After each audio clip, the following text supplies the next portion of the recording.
Okay, it looks like we've kind of got a stable number, so we're going to go ahead and start. So first of all, welcome to this first presentation of MSD at home, Melbourne School of Design at home. It's first time we've tried this. Hopefully we'll be able to get through without any big mistakes. For this first session, we have Jeff Kipnis, who's joining us from Columbus, Ohio, at home. And I'm broadcasting, as it were, from home, although the background suggests otherwise. This is really, for me, a real treat to be able to have Jeff join us, both in terms of the broadcast, but also just to have a conversation for the next hour or so. In putting some of this together, I was trying to remember, and I think it was in 1985, so 35 years ago, that Jeff and I first met, when Jeff came to the Architectural Association during the exhibition of a work by Peter Eisenman, Find Out House.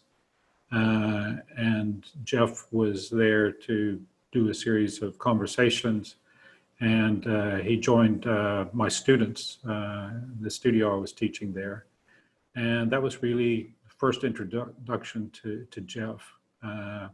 And we've had off and on connections and engagements in various ways over the last 35 years since that period. So it seemed to me very appropriate to bring Jeff in to this first conversation. Also because I think the work that he does is really at the really in the forefront of, in fact, of a sort of investigations of what are the sort of properties and the effects of architecture. And so part of this came out of, in putting this together, obviously we're in this pandemic situation around the world, people working from home. And so didn't really want to talk very much about that, but I am interested, and this was where part of this invitation to Jeff came from, with the notion of crisis and what does it mean for there to be a crisis, particularly in the realm of architecture. And we'll come back to that in a moment, but it's also how that relates to the question of home and house within architectural discourse. But I'm going to turn it over now to Jeff. Jeff's going to, I think, do a little presentation to get things started, and then we'll come back and work through some of these themes and issues. So I'll turn it over to Jeff now. Thanks, Don. Nice to see you. Nice to see Federation Square in the background. I quickly looked at some of the participants and saw some friends. So I'm just going to say quickly hello to Elena and Toru and Alejandro. So the idea, when Don asked me to do this, he mentioned something about there was frequently a discourse of crisis associated with many of the, say Peter Eisenman would say, you know, for 400 years, man would do this, and then this crisis or that. But there was always a crisis component to many of the calls for transformation in architectural theory or architectural form making as a justification that we need to do something different because this was different. And I understood what he was talking about, and I think I might have even participated in it at a certain point in time, but I certainly don't believe it. And it's been a long time since I've felt anything like that. I've, since that time, thought of architecture as an internal, as a discipline that has its own internal processes and own internal evolutions. But I was trying to figure out how can I take up the discussion the way Don posed it to me and see if I could make it relate to some of the issues. Bring the question, how does architecture engage the world and relate to the world, and so that it doesn't seem so hermetically sealed as I actually think it might be. So I decided to go back to a person I was never that much interested in, except his name Althusser. That doesn't even matter if you know him. It was an important French Marxist, and he had like his own version of neo-Marxism called Structuralist Marxism, and he was trying to figure out what the role of ideology was in the formation of individuals. And so I'm not going to try to explain to you the theories of ideology and Althusserianism, but he sort of followed some of the ideas like Lacan did. He was interested in thinking about how language worked, how an individual formed. He put forward these ideas. Let me just tell him. He said, like language, ideology is a fixed structure. We're all sort of born with a kind of structure to be formed in an ideology, and that structure had no history. So we all acquire a particular ideology in our ideological pre-structured capability. Just like we all are ready to acquire a language, we're ready to acquire an ideology. And just like we don't learn language by learning the history of meaning of words or the history of the language, we just acquire the language, so do we acquire an ideology. So in that sense, according to Althusser, ideology has no history. We don't experience it. We come into the world, we get formed as and in terms of an ideology. We don't experience it as a history. We later on may learn its history. So I think that's a really important idea. So our sense of what might be a crisis and how to respond to a crisis is already part of an ideology of formation. Second thing he argued is that it's ideology that interpolates us or forms us as it moves us from individuals, like organic beings, into subjects, participating as political subjects, social subjects, existential subjects. So it's this ideological formation that changes us from organic beings into social beings. And I think that's really important because Marx wanted to say, or others before him wanted to say, that ideologically imposed upon us false consciousness.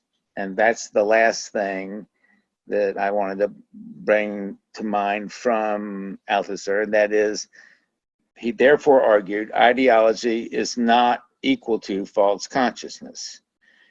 False consciousness means we see the world one way, we think of ourselves in the world as being in a certain way, and that is a fault. We measure ourselves and our relationship to other in false terms that are not true. So if I possess something, a pencil, it doesn't reflect the labor value of the person that made it. I bought it for 20 cents. 19 cents went to the capitalist who made the machine, stole the labor. I think you follow what I'm saying, is an entire ideology of false consciousness. So Marx thought ideology was automatically false consciousness. And Althusser is saying, no, it's a structure that we all assume in the world, and that we get formed in the world, and that we know ourselves in the world, and it makes us concrete as individuals. So I thought this is a really important way to think about this, because it allows us to understand, what I think is the most important next part, and that is, how do we understand the values that we use to assess our practices? And how do we know when we're, like 6 months ago, had Don asked me to do this, we would have been talking about maybe what should we as architects be thinking about the fires in Australia. Is that about right? I remember crying when I'd heard 50% of the species in Australia had been lost.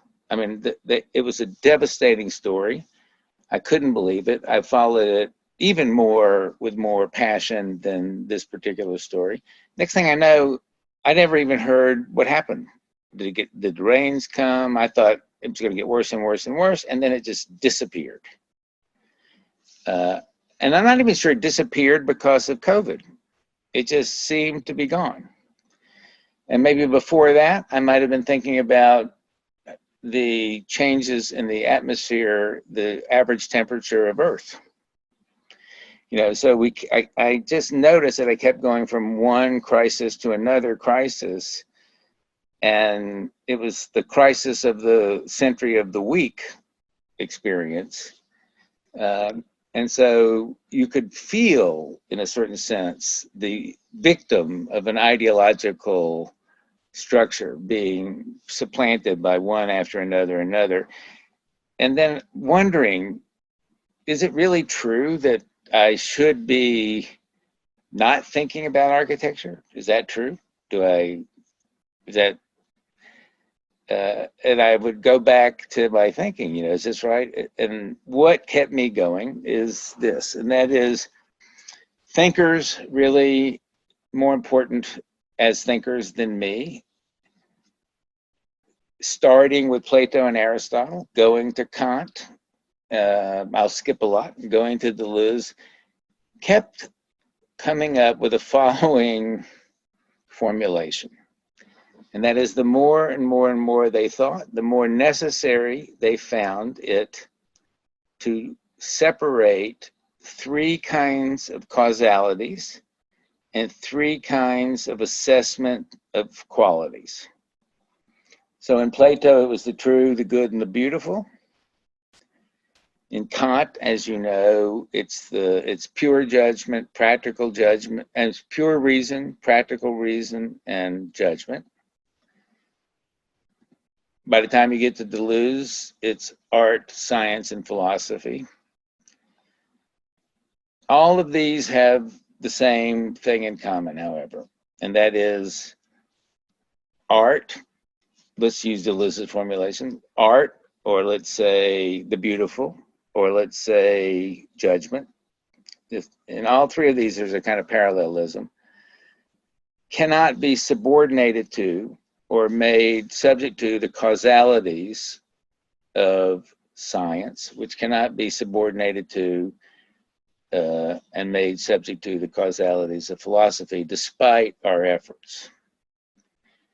And if you follow that, then whatever you do, whatever you try to do in one of the disciplines to respond to another, to some problem in the world, that you can respond to the entire, each of these disciplines is adequate to the entire world.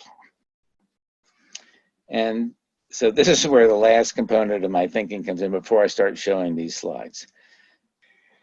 So remember that it's not like each of these disciplines or each of these values takes a piece of the world for itself. It's that each of these disciplines, and this is particularly true by the time you get to Deleuze. It's not like science takes a little piece of the world and manages it, and art takes a little piece of the world, and philosophy takes a little pieces of the world. They each have the properties of being monadic. And that is, philosophy understands the world in its entirety, completely, but sees parts of it more clearly and parts of it less clearly. Science understands the entire world in its completely, but sees parts of it more clearly and parts of it less clearly. And art sees the entire world, but it sees parts of it clearly and parts of it not clearly. Does this make sense, Don? Are you following this?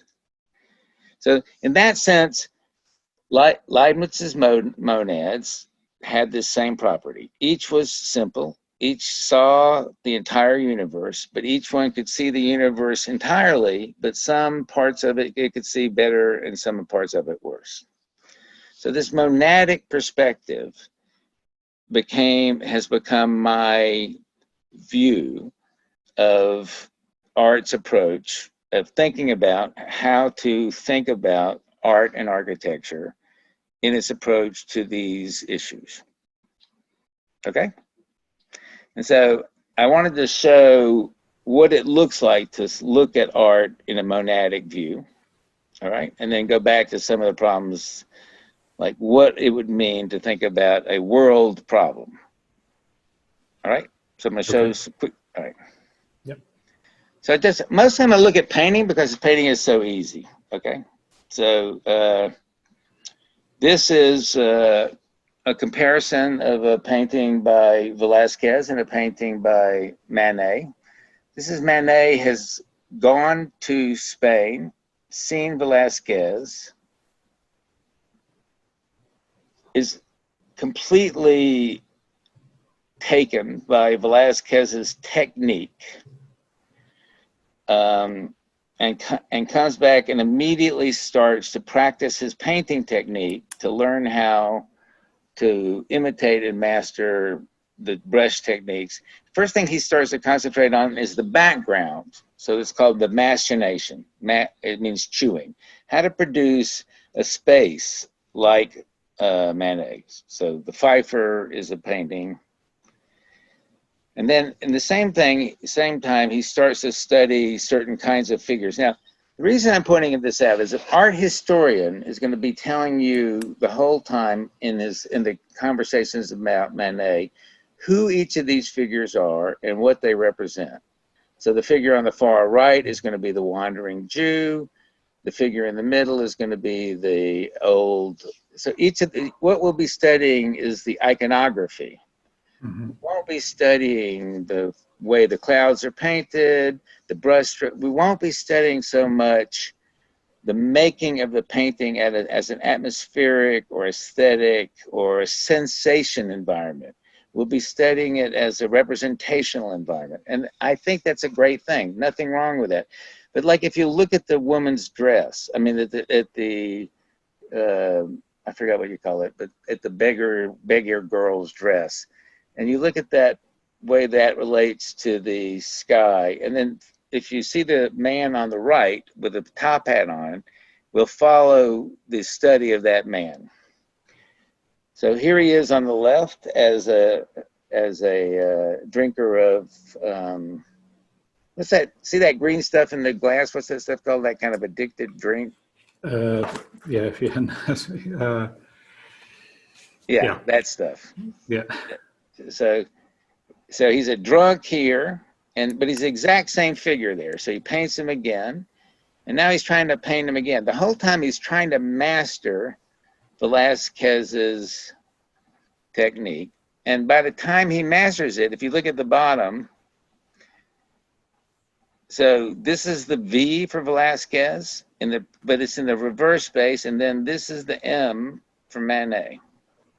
Okay. So he writes his own name in from the point of view of us, and then he puts Velázquez's backwards. So he's painting he's painting himself playing Velázquez. That's how deeply, so by the time he's looked at this space, he's finally mastered the Pablo de Valois, the most spectacular about. So this is the journey, I think, of what a good artist or an architect does within the discipline with a historical consciousness. This is exactly what I'm going to not suggest you don't do. So, I mean, this is not what you should not, I'm not saying you shouldn't do this, or this is what the discipline calls for. This is discipline. Yeah. I'm interested in the smoke and the smoke up here. I'm interested in all sorts of stuff. So if you read the analysis of this painting, three things will be discussed. All of this iconography, this importation of armament, but more importantly, who is this kid? Because he paints this kid over and over and over again, and we're not sure, is it the illegitimate child that he had, or is it the illegitimate child his father had? But all of this work, this painting work that you see here and here, that's the work, that's the material I'm sort of interested in, because it doesn't belong, and that I try to make a kind of accessible. And the reason for that is this painting. All of this entire discussion is this way of seeing this painting in relationship to this painting. This is by far and away his most important and most famous painting, Folies Bergère. And what you see is an amazing construction of these mirrors in the background. She's looking straight at us, but I'm him. You see that, Don? Yeah. She's looking at me, but this mirror has reflected it in such a way that she's actually looking at him, and she's too fat here. He has this power relationship over her. We see them almost reflected back here, right? Yeah. So this is one of the most complex and sophisticated, not knowing if we're in her head or in the inner space. It's scary. It's thrilling. Yeah. Is this the saddest painting you've ever seen? Or is this a painting about, I mean, is she resigned to the, because at the Follies, the women who served you also served the men in the way you. So if I go back, about 3 months earlier, he paints this painting, and it's a study. What I prefer is to think that this is a diptych. That these both paint, that this is exactly the same person at the same time, and that this relationship where he's up here, now he's down here, she's this old, is this her? Are we looking, is she this in reality? And this is what she's thinking she sees? This constructs what I would call a monadic perspective. Okay. In other words, and it's very important that Manet did it, knew it, but didn't think it. Right. Okay. Okay? And unless we start to permit, and in fact insist on, understanding our work, all of our work, that so there's no cause and effect here.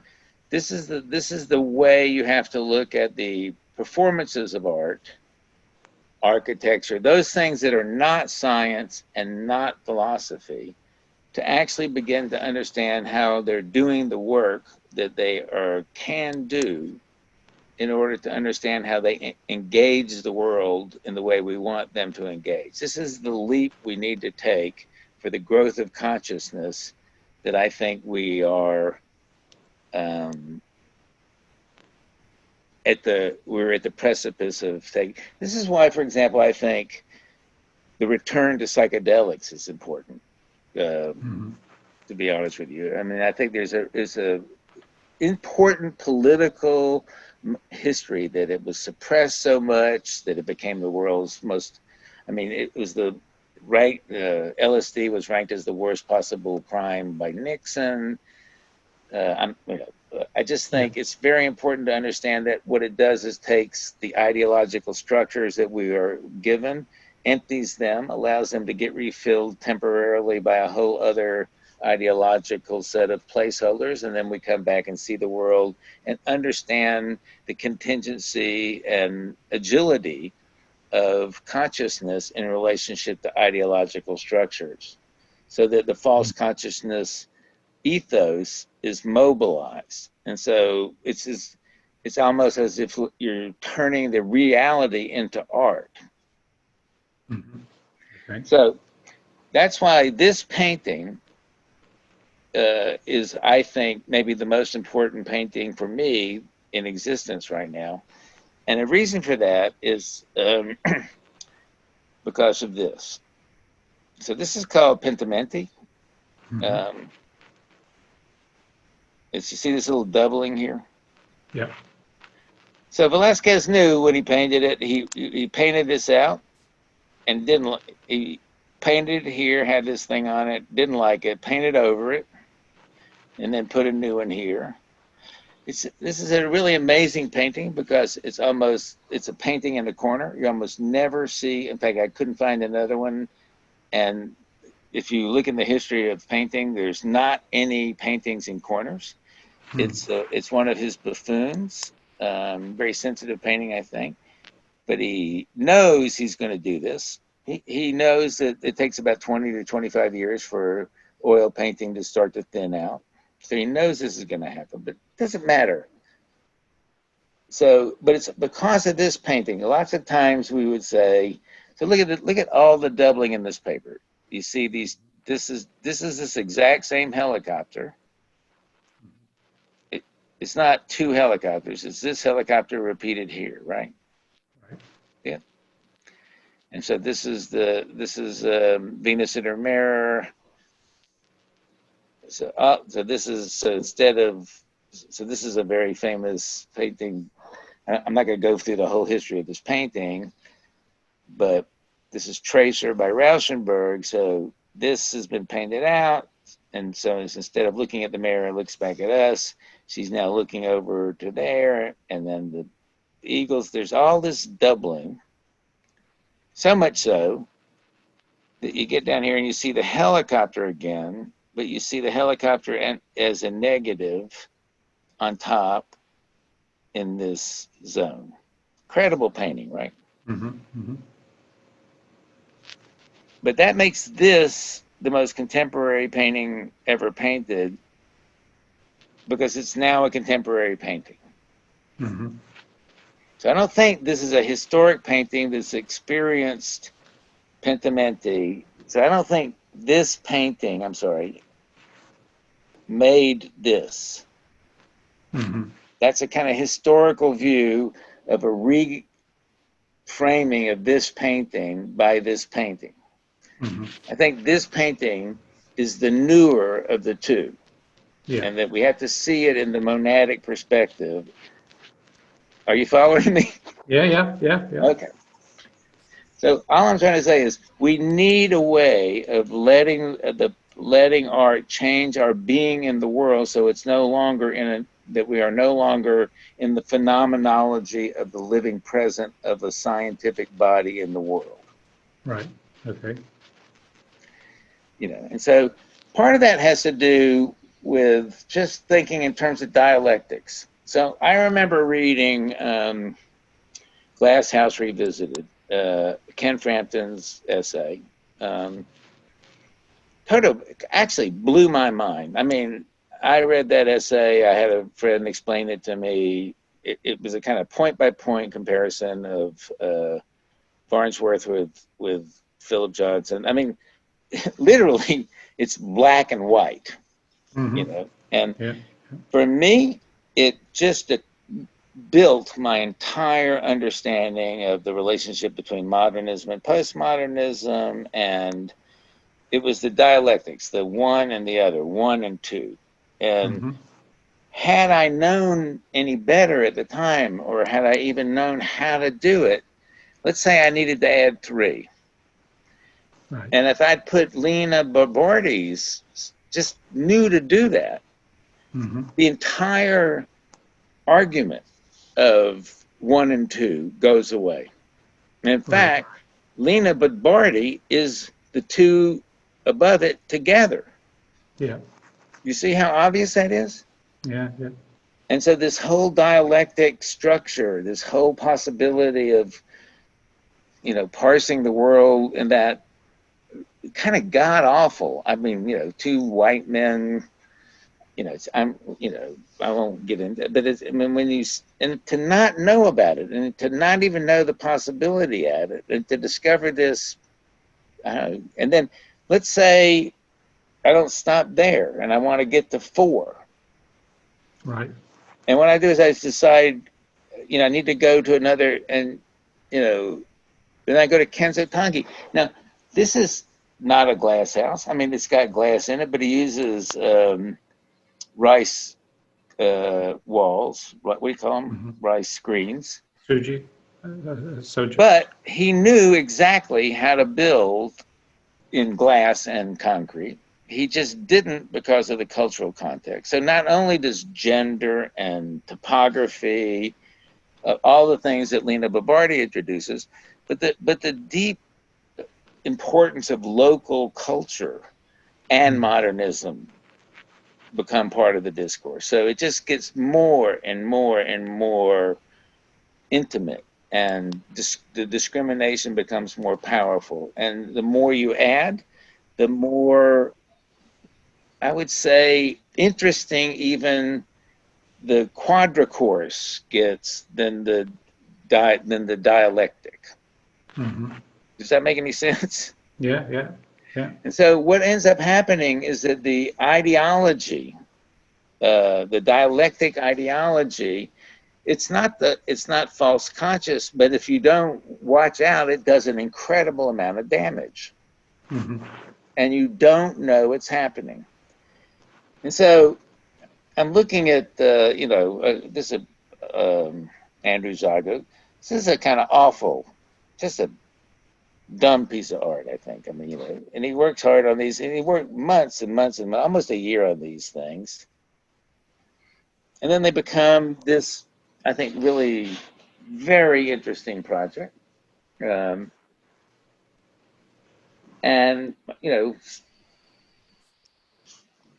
how do you discriminate this project? And, I think about this project, and, I could go back and look at its relationship. This is a magazine, and this is what's wrong. This sort of either binary synchronic dialectic or historic dialectic. What does this help us do? It just reinforces the ideological fixed structure that's always going to get filled. The great thing about Althusser's insight is we're going to always fill it. We just get to decide when to start filling it differently and interpolate ourselves into new, and let art fill ourselves in the world differently. So this is Andrew. This is Elena. Right. Now, Andrew and Elena, I mean, what I love about this is the nuance is they're so close to each other in the researches that the nuance becomes transforming. Now, if they stop doing what they do and they start putting out fires or building in gestures to diseases, then we lose that. So if I look at in 1950, I took the two pictures out because it's just, and I look at Otto Dick's painting, and I look at some post-World War, let's say I'm looking at anti-war paintings in the 40s and late 40s, and I'm looking at Jackson Pollock. It turns out that the value of man is better expressed in retrospect or in consequence in the Jackson Pollock abstract expressionism, in the gesture, in the sense that anything anybody does in a mark is value in itself, is far more powerful than any realist effort to depict the value of an individual in a realist painting. And so the reason I'm not showing them to you is that it will always make, the realist painting will always just look like bad realism, and that I should have been able to find a better realist painting. You know what I mean? Thin, the people will look thin, or, there's just no way to make the value of an individual look valuable enough compared to the fact that somebody just put a mark on a canvas, no matter if it was a good mark or a bad mark. And it turns out almost all of Pollock's paintings are terrible. 3,000 paintings, maybe 40 of them are good. And so without this kind of, and he knew it. Why do you think he painted 3,000 of them? So just that commitment to discrimination, that understanding that you don't know what you're going to get until you do that. So, and then Ellen, I mean, these are, how do you position yourself? And then, so I see this and you think, this is fantastic. And then I find this bathroom right. online. I mean, it's not about being original, or it's not about being the first to do it, or about being unkind. It's about being in contact with the, for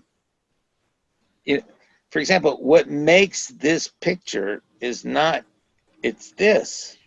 It's not this. It's this. Yeah. That. And that.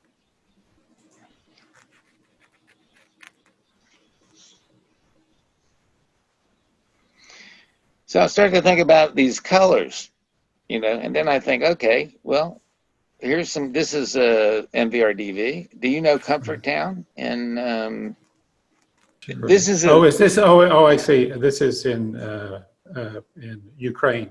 Yeah, so this is a beautiful project by, I forgot the name of the firm, a really great firm. But I mean, so these are this is a real project in Ukraine. I think it's called Mechatronics or something. I should have wrote it down.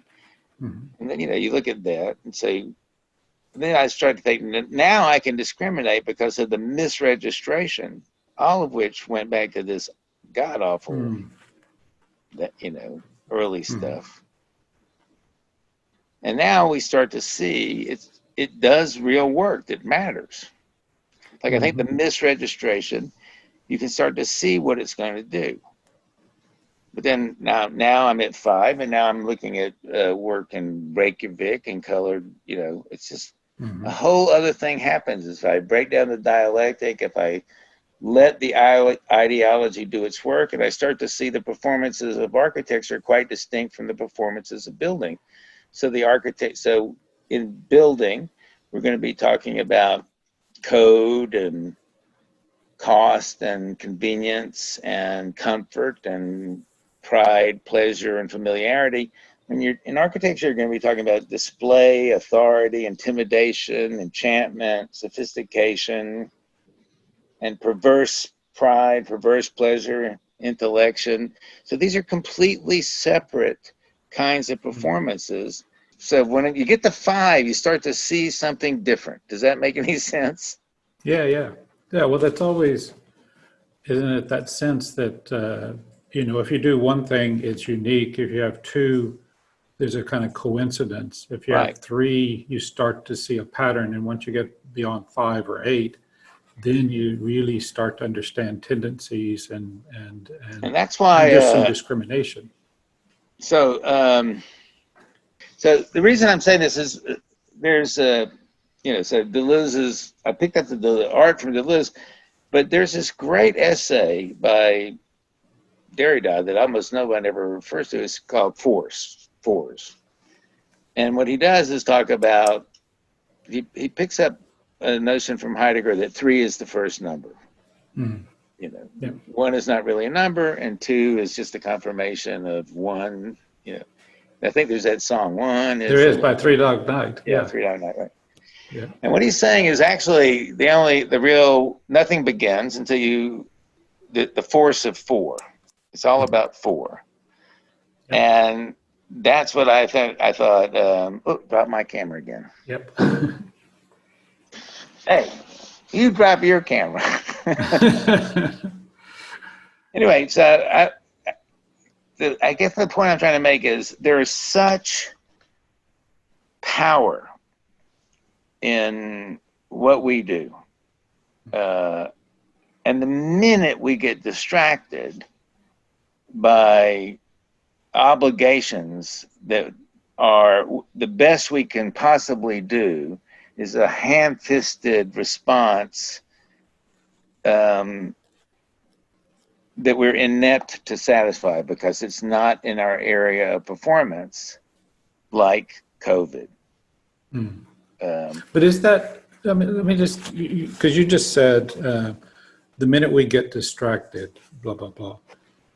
But in a certain sense, I would say that if coming from Althusser, this notion of ideology, isn't the issue not that we get distracted, the problem is we're not distracted because we're actually caught within a kind of pre-existing condition of this ideological position where we're doing the day-to-day in a regular way. It's how do we not do the day-to-day? You know, that what is that psychedelic moment that makes us see it in a different way?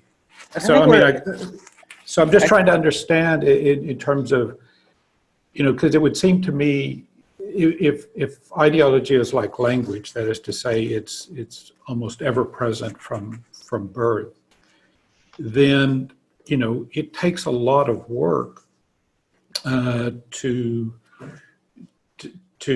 get beyond the ready given, as it were, and you have to actually see that you know, that your construct of the world has been constructed because you're already present in something, a language, an environment, an ideology, or something. So as opposed to us getting distracted by the day-to-day, it's how do we see the day-to-day for what it is?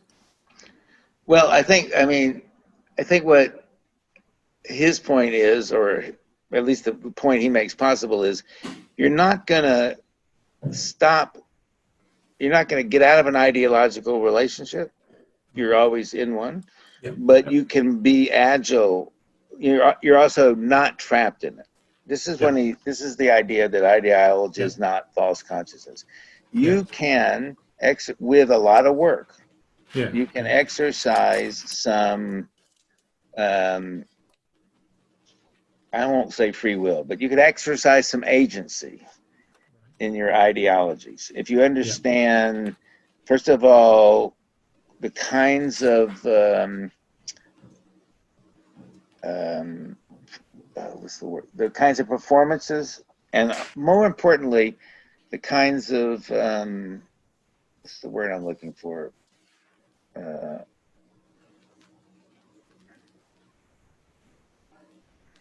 So not cause and effect, causalities. Okay, that there are distinct causalities.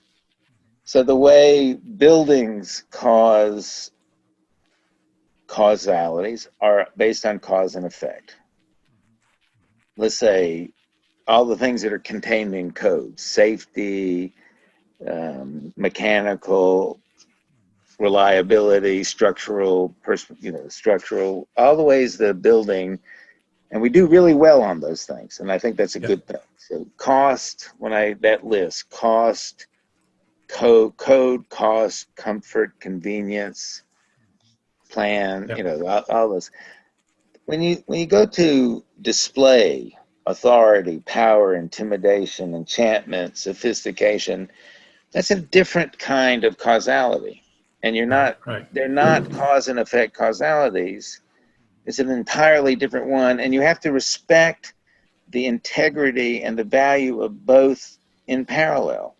And so there's no opposition between building and architecture. They're just two kinds of performances with two kinds of causalities and two ways of value. And in fact, I think that just that by itself, so you can finally answer what's the difference between a building and an architect, what's the difference between building and architecture easily and without any conflict and without any bemoaning that, that's merely a building. It's not that. You have to be in full respect of a building without there being any judgment about that in relationship to architecture. And I wouldn't say that there's no need for architecture. It's not true, for example, that every building has it or doesn't have it. It's just like not every piece of clothing is,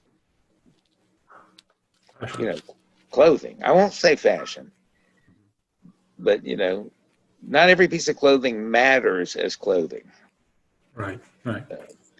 But you can make clothing matter. Yeah. And when it matters, it can matter a lot. Right. So is this, I mean, is that where, because I had put down what I think one of the recent books that you worked on, the one for Eisenman, you had a quote from Bataille's definition of architecture. Right.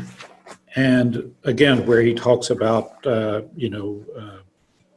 imposing silence on the multitudes and so on and so forth. And it's interesting that I had seen in a certain way the same formulation through Alberti. When Alberti talks about the difference again between building and architecture, that architecture is really that's beyond just keeping the rain out, keeping something up, keeping comfort, and so forth. And in fact, he talks about that, in fact, that architecture is only really temples and, great works of sort of civic architecture. And in fact, didn't consider the house to be a piece of architecture at all. So that was one of the questions, or one aspect I wanted to raise a little bit, this degree to which, now that may be at a particular time historically, but because, the work of Eisenman, the work of Hayek, everybody's doing house series, as this sort of architectural act. But in a certain way, is that relationship, because it's a house and therefore it's supposed to be a home, it's always putting it back into this moment of dispute between, is it architecture or is it just a house? Is it just a building? Well, if it's just a house, then you've already answered your own question. Right. But if you make the house perform like architecture, then so for example, Hayek's buy houses. How much time we got? Well, we've got about 10 more minutes, but if we want to get a few questions and stuff in, then we'll need to open it up. I never know how long I'm going to talk. I brought some quick examples of, so one of the things, we need to be careful about the damage we do. Okay. One of the things we do is to create a relationship to our local condition that's too comfortable. Okay. And we do that by making nice views, let's say, or by domesticating all of our sensations in relationship to our domestic experiences. And I was going to just show some houses that I thought had challenged that in a couple of ways. But, like I say, Hayek's buy house, if you look at the teardrop window, at the window, so there's, the one I'm talking about. Yep. And it constructs a kind of awkward relationship, and the nice thing it does is also reveals the effect of the ribbon window and the framed windows in relationship. So you go, and you and I both know it's about the passage of time. So you go through those three rooms, you go out, you go back. And so in each case, you've gone from one time to another, from the past to the present to the future, and you're not sure which is, it's a very interesting thing, but it shows you very quickly how just a simple effect, like the way you look out of a window into and how high you are up, can give you a sense of power and control and at ease. And so let's say I'm on TV, I'm watching on TV and I see the horrors and whatever. And the next thing I know, I cut that off and I'm looking out my window, or I go out my pleasant yard, or I walk around. The architecture has done everything it can to immunize me from my relationship to, so I know it. The television has informed me. I feel bad about COVID. I feel bad about Syria, the refugees in Syria, this problem that everybody was worrying about in Europe, all these incredible refugees that were, remember this problem? It's swamping the continent. Equal to your fire. Where's the problem now? Where's the discussion of the problem?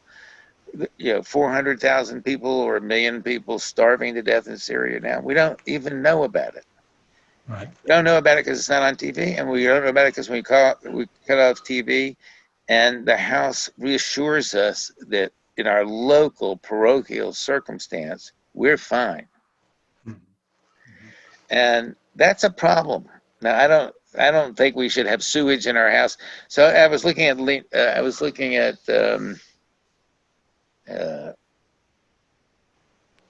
house by Lowe's for what's her name, the singer. For Josephine Baker. Yeah, so she has the pool in the house, Yep. So I was thinking there's an incredible opportunity to have something. So she's looking at that. You could put Damien Hirst's shark in there. You could put dead bodies in there. I mean, it's a viewing tank, right? Mm-hmm. It doesn't have to Yeah. be her swimming in it, but there's ways to think of mobilizing real sensations, real sensuous experiences that are not always domesticating, that are not always anesthetizing, that are not always, that have a full sensation, have a full awareness, that at the same time don't have to be assaulting us like television images and stuff.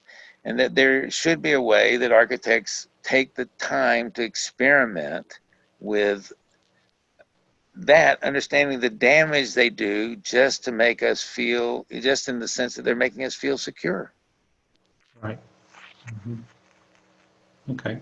Well, why don't we've got a few more minutes. Why don't we see if anybody is interested in raising a question.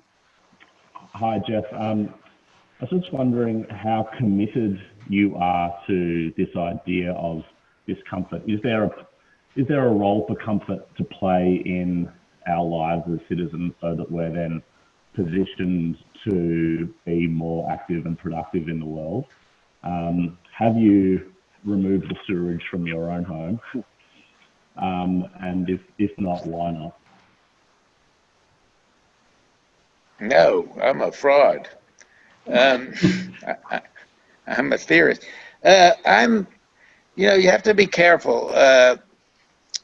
Discomfort, I'm going to spell it DISCOMFITT, discomforting.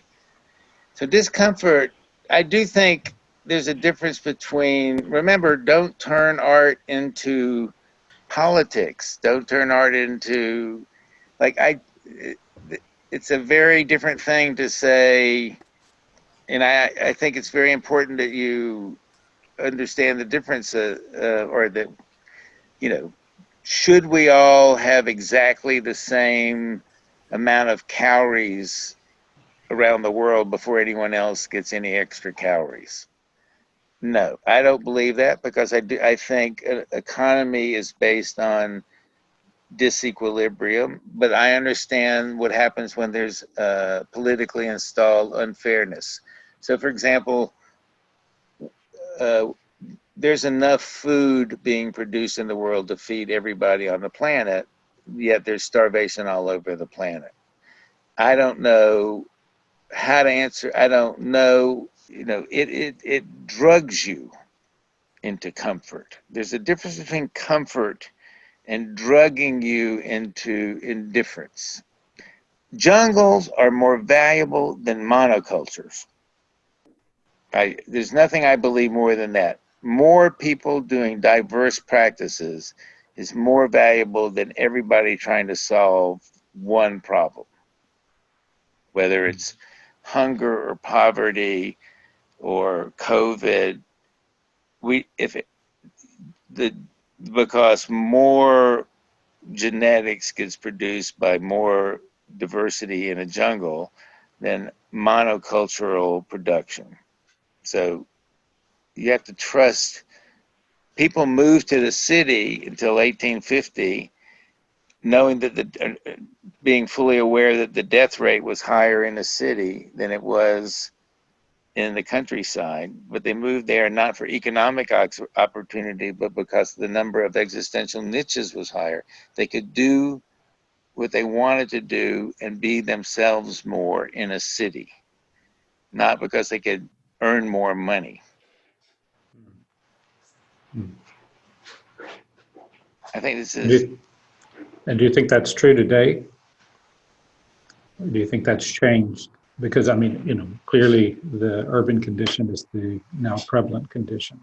Yeah, I think, I do think it's true, but I do think, for example, you had Korea and China not forcing, but moving a labor force into an urban setting, and then in order to staff factories as an economic decision. So it was a decision. So Korea did it, and then China moved 60% of its population in 40 years from farm settings to build their industries. Yeah. So the most important building type is the factory, and putting people into those settings meant building housing and factories, and we don't really discuss that. And yet they're happy about that. So one of the real questions about, for example, one of the questions that you'll find every sociologist asking when it comes to an ideological problem is that why are people that are victims of false consciousness satisfied with it, happy with it? Why don't they resist their lot in life? Why don't they revolt? Yeah. We have I think a question from Laura Brown. Go ahead, Laura. Oh, yeah. Hi. Yeah. Okay. First of all, go Buckeyes to Jeffrey. And I'm curious, you've mentioned philosophers and then you just made reference to sociologists. What electives would you recommend that students be taking outside of architecture to have a better, well-rounded understanding of not so much the architecture, but I feel like humanity, how people experience the world? Okay, could you repeat that one more time? Sure. You've mentioned philosophers, right, and also sociologists, and I'm wondering what electives you would outside of architecture you might recommend for students. Art.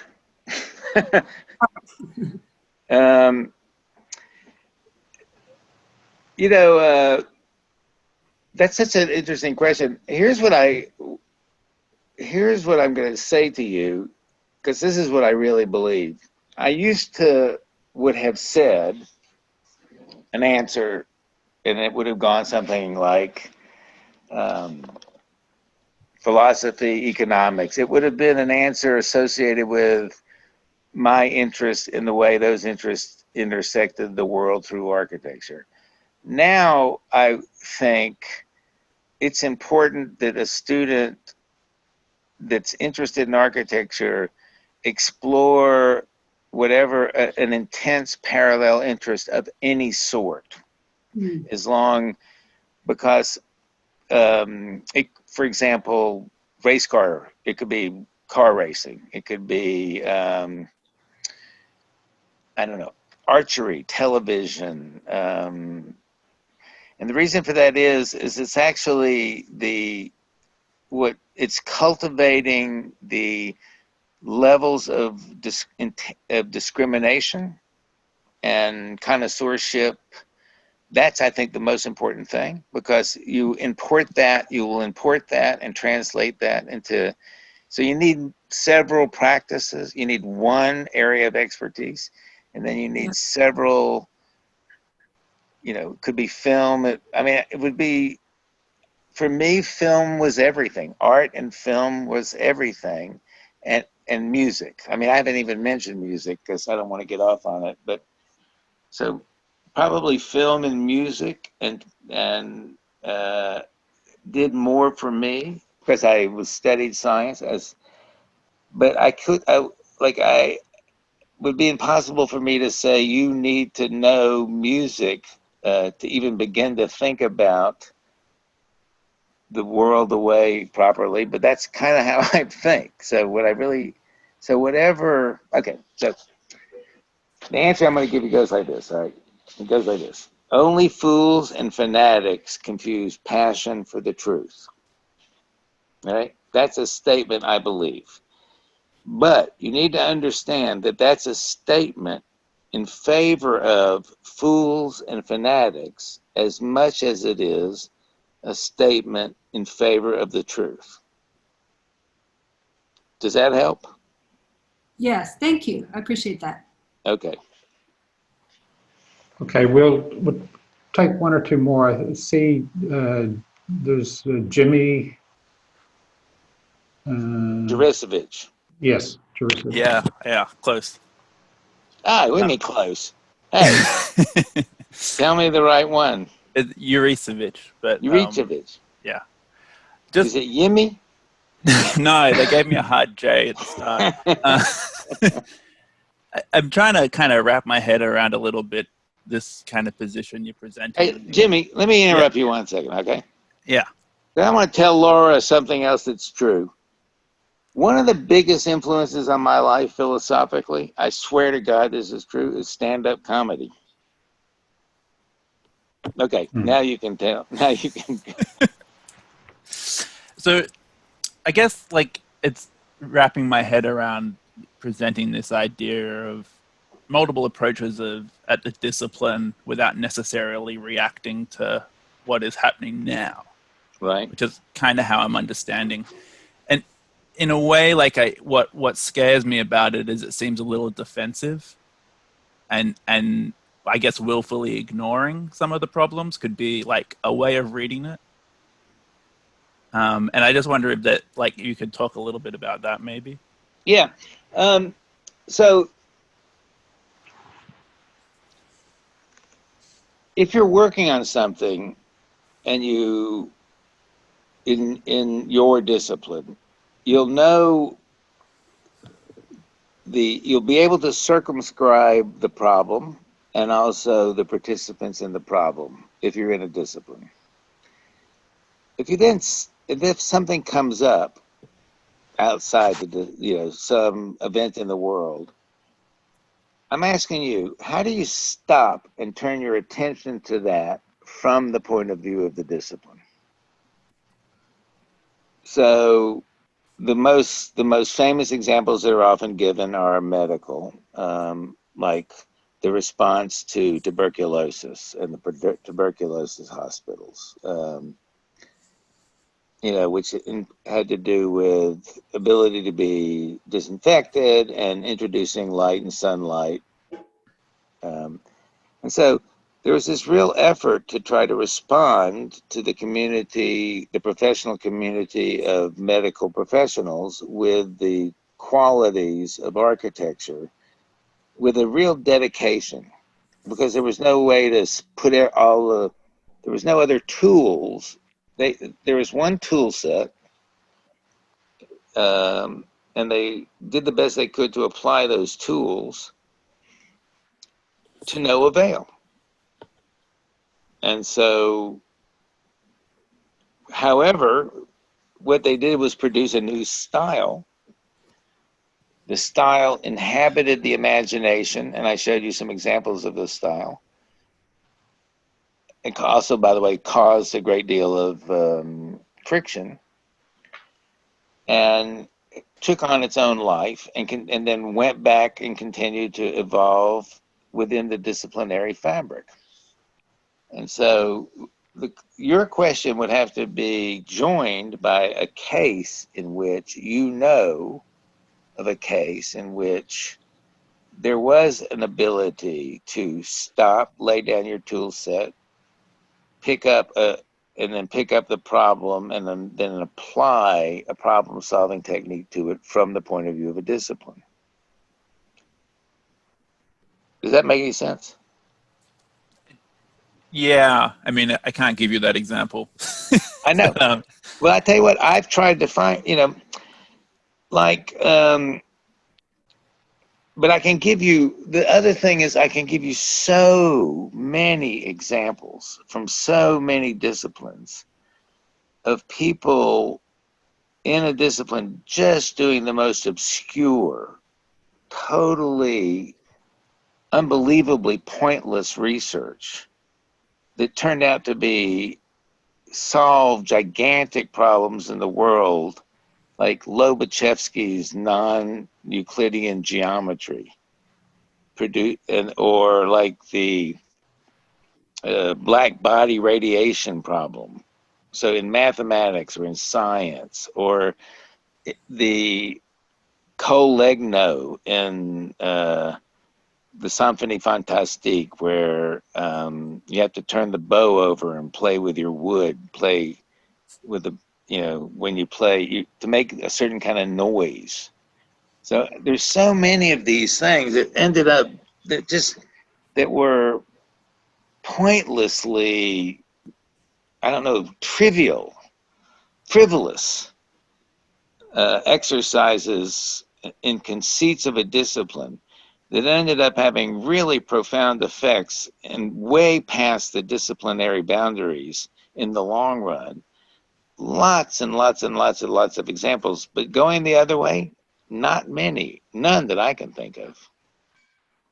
So Jeff, let me jump in there. In that case then, and as I said at the start, I've known you for 35 years, and I'm assuming that your time in architecture is just slightly longer than that.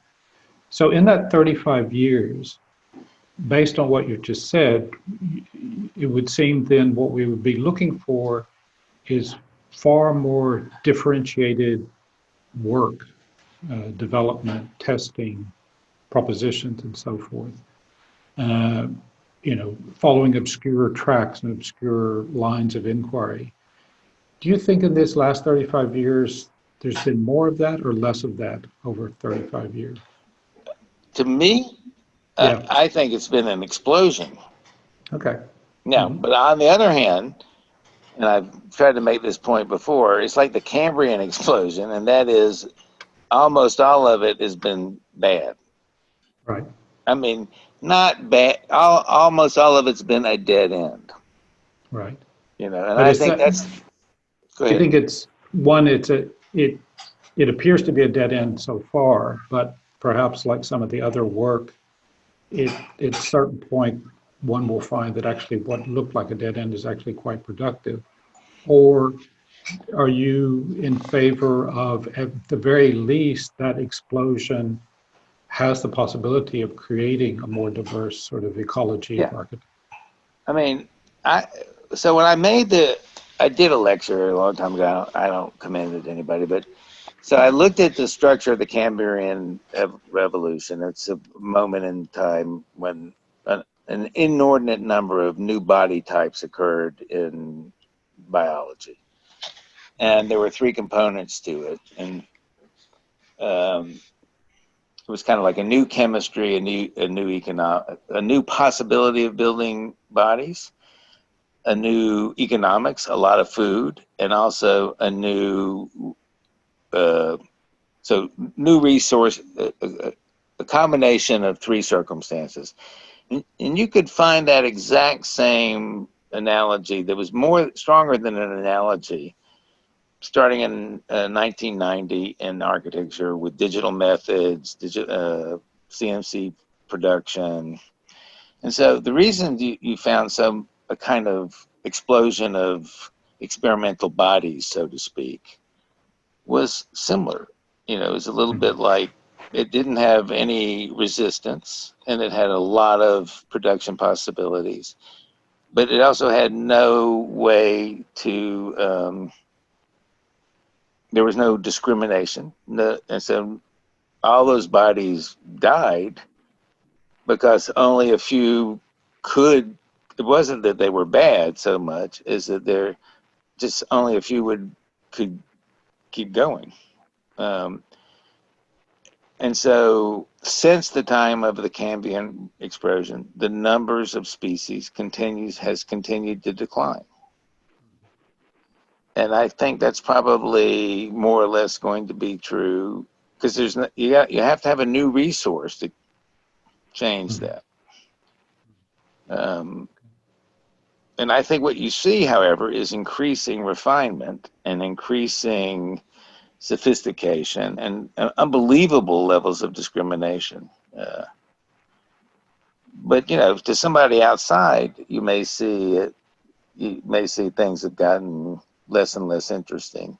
So it's actually pretty well thought out, I think, in the Structures of Scientific Revolution, even though he's later on recanted it and revised it. But you know that book.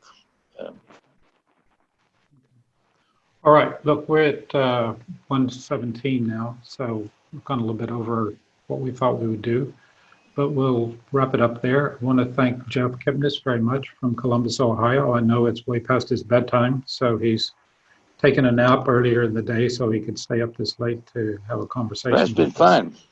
It's been fun, it's been great, and it's actually really good to see you. You Realize too. it's a lot easier to do it this way than trying to get you on an airplane. So Yeah, we may well, I have to can't do come this back more there often. anymore, you know. I know. Okay. Well, listen, thanks to everybody who joined in. We're very much appreciated. We will do another one of these. We're planning to do another one of these next week at the same time. That information will be posted as soon as we get it all arranged. Thank you very much for joining us. And again, thank you, Jeff, for giving us an hour of your time. Okay. Thank you. Bye. Bye-bye, everybody.